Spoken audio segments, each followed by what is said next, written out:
I am Tibetan, and I greet you in the love and in the light of the One who is all. I thank you for allowing me to speak with your group. I am not a member of the Confederation of Planets in the service of the Infinite Creator, nor am I a social being, but an individual as are each of you.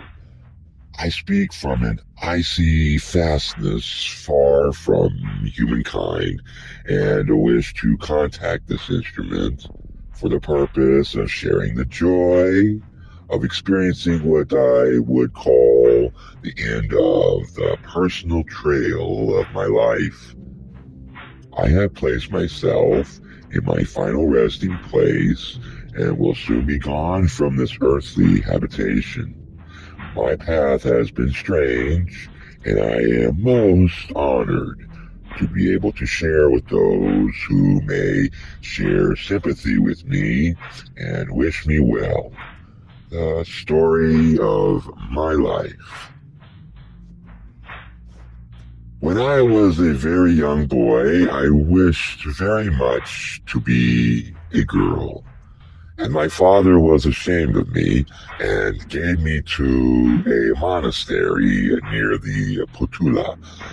This may seem hard, yet it was my salvation, for in the monastery I saw good masters and bad masters, but all sought not only the things of the world, but also, and more importantly, the things of the spirit.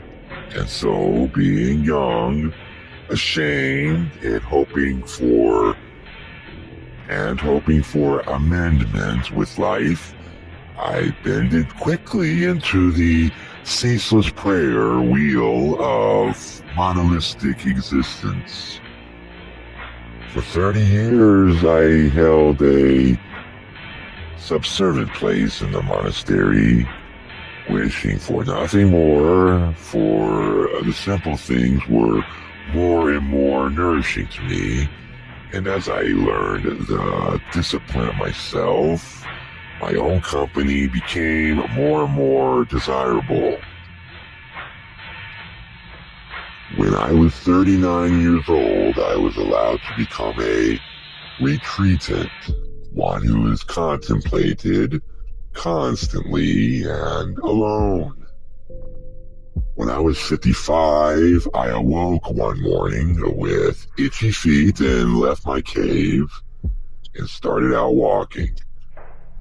I desired to study more than I had studied in the monastery, for although I had contemplated for many years, I had not satisfied myself that I was free from karmatic responsibility for my sexual aberration.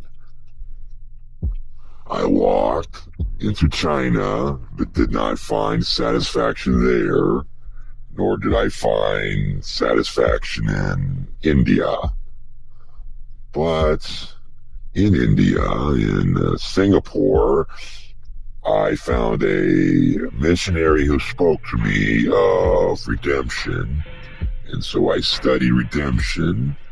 And as I die, for I am now old, I am glad in my heart, as if I were still a young man, that I have come to see redemption in all that lies around me.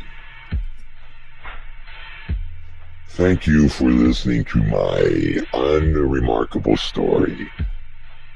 I give you my name, AHBOUT today.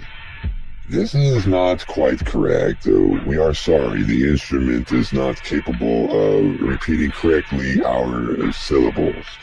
It does not matter, for I have been alone, neither Buddhist nor Christian, for many years.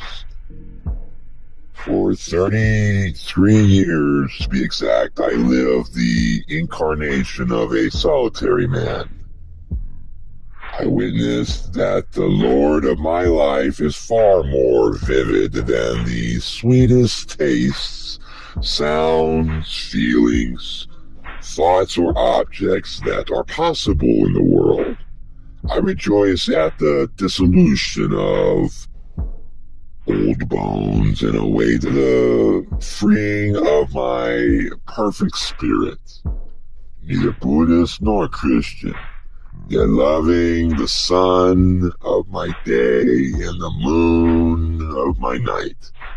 I come to my death as a bride to the wedding night, fearful yet full of gladness.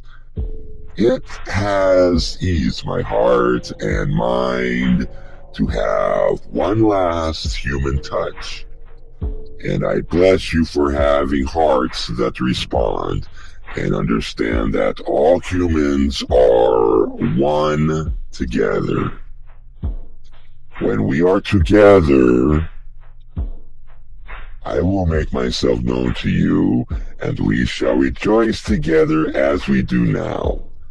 The Christ in me acknowledges and rejoices the Christ in you. Farewell. Namaste.